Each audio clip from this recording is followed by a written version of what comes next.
दोस्तों, तव्हां मुला नसरुद्दीन जो नालो ज़रूरु ॿुधो हूंदो।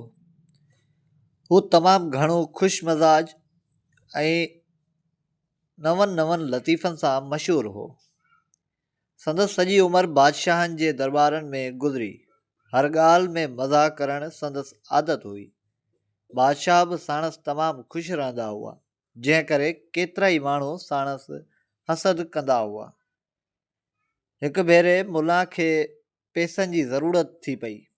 बादशाह वज़ीर ख़ज़ाने खे हुकम ॾिनो त मुला खे एतिरा दीनार ॾिना वञनि। मुला वाइदो कयो त फ़लाणी तारीख़ ते वापसि करे छॾींदुसि, पर बदकिस्मती सां हू पंहिंजो वाइदो पूरो न करे सघियो, जंहिं करे हू दरबार खां ग़ाइबु थी वियो। बादशाह खे संदसि गैरहाज़िरी नागवार लॻी, छो त संदसि मौजूदगीअ में बादशाह ख़ुशि ऐं हशाश बशाश रहंदो हो। केतिरा ई वज़ीर, अमीर ऐं वापारी मुला खां हसद कंदा हुआ। बादशाह हर कारियनि खे मोकिलियो त पतो करियो मुला दरबार में छो नथो अचे। हर भेरे मुला जो पुटु मुख़्तलिफ़ बहाना करे टारे छॾींदो हो। दरबार जे अमरान ऐं वज़ीरनि बादशाह खे वधीक अक्साइणु शुरू कयो। बादशाह खे मुला ते सख़्तु गुस्सो आयो। हुन कोतवाल खे हुकम ॾिनो त जीअं बि थी सघे मुला खे दरबार में हाज़िर कयो वञे। कोतवाल सर झुकाए मुला जे घर तरफ़ रवानो थिया। मुला खिड़की मां कोतवाल खे ॾिसी वरितो ऐं पंहिंजे पुट खे चयो त जॾहिं कोतवाल पहुचे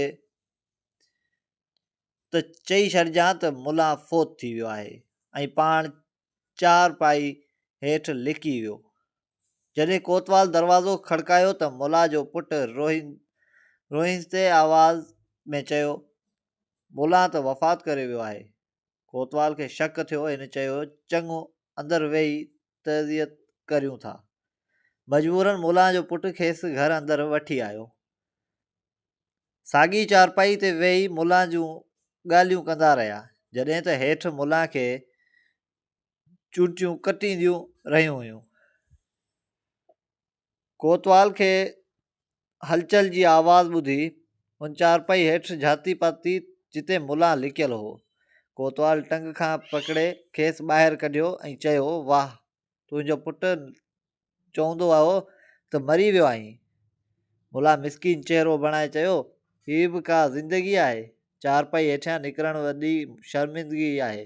उहो ॿुधी कोतवाल खे खिल अची वई। हू मुला खे मेला कशियल कपिड़नि समेत दरबार में वठी आयो। बादशाह संदसि हालत ॾिसी हैरान थियो ऐं पुछियो, हीउ छा हाल बणाए रखियो अथई?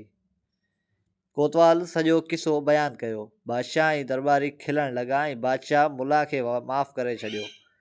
हिकु भेरे मुला सख़्तु बीमार थी पियो। दोस्त अहबाब अयादत लाइ अचणु लॻा। कुझु न कुझु खाई पी वञी छॾींदा हुआ। मुला पंहिंजे पुट जे कन में कुझु चयो। जॾहिं अज़ीज़ ऐं माइट अयादत लाइ आया त पुटु चयो, मुला कीअं ठीकु थींदो?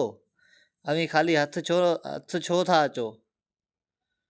जेकॾहिं सेब, अनार या केला खणी अचो त शायदि मुला सिहतयाब थी वञे। ख़ाली हथ ॾिसी मुला खे दौरो बि पइजी सघे थो। उन खां पोइ दोस्त ऐं माइट मेवा खणी अचणु लॻा ऐं फ़ारिग वक़्त में मुला ऐं संदसि घरवारा मज़ा करे मेवा खाईंदा हुआ। जॾहिं बादशाह खे ख़बर पई त मुला सख़्तु बीमार आहे त हू वज़ीरनि ऐं दरबारनि सां गॾु अयादत लाइ आयो। मुला खे ख़बर हुई त उन्हनि मां हिकु वज़ीर साणसि हसद कंदो आहे ऐं हर मौक़े ते बादशाह खे संदसि ख़िलाफ़ु भड़काईंदो आहे।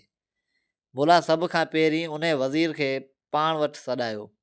वज़ीर ख़ुशि थी अयादत करे वियो ऐं फ़ख़्रु महसूसु कयो त मुला बादशाह खां अॻु खेसि सॾायो आहे। जॾहिं बादशाह खे ख़बर पई त हू नाराज़ थियो त मुला खेसि छॾे वज़ीर खे पहिरीं छो सॾायो। मुला अर्ज़ु कयो, हज़ूर, गुस्ताखी माफ़, मूंखे ख़बर आहे त उहो शख़्स हासिद आहे। मूंखे डपु हो त जेकॾहिं मां मरी वियसि त अव्हां सां जन्नत में मुलाक़ात थी सघे थी, पर उहो हासिद हुजणु सबबि दोज़री थींदो ऐं पोइ मूं सां कॾहिं बि न मिली सघंदो।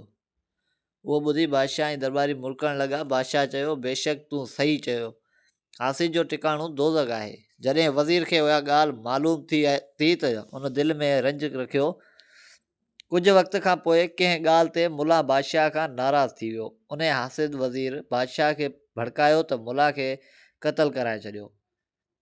जॾहिं मुला खे ख़बर पई त वज़ीर बादशाह खे भड़कायो आहे त हू लिकी छिपी दरबार में पहुतो ऐं अर्ज़ु कयईं, बादशाह मौज़िम, मूं ॿुधो आहे अव्हां मुंहिंजो सर क़लम करण जो हुकुम ॾिनो आहे। बादशाह चयो, हा इहो सही आहे। मुला हथ ॿधी अर्ज़ु कयो, हज़ूर अव्हांजो हुकुम सर अखियुनि ते। मां अव्हांजो नमक खाई वॾो थियो आहियां, तंहिं करे नथो चाहियां त क़यामत जे ॾींहुं अव्हां ते मुंहिंजी नाहक क़तल जो इल्ज़ाम अचे।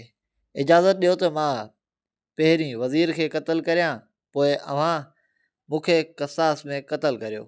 अहिड़ी सूरत में मुंहिंजो क़तल जाइज़ थींदो। बादशाह खिलण लॻो ऐं वज़ीर खां पुछियईं, हाणे तुंहिंजी छा राय आहे? वज़ीर अर्ज़ु कयो, जहां पनाह ख़ुदा जी वास्ते मुला खे आज़ादु कयो त जीअं मां बि संदसि तजवीज़ खां बची सघां।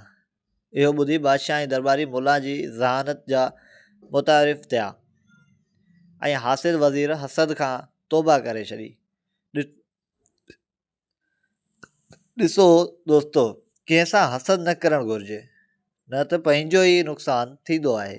मौलाना रूमी फ़रमाइनि था, जॾहिं तूं कंहिं दुश्मन ते तीर हलाईं त यादि रख तूं पाण बि संदसि निशाने ते आहीं। अलाह ताला असां सभिनी खे सुठो मुस्लमान बणिजण जी तौफ़ीक़ अता फ़रमाए।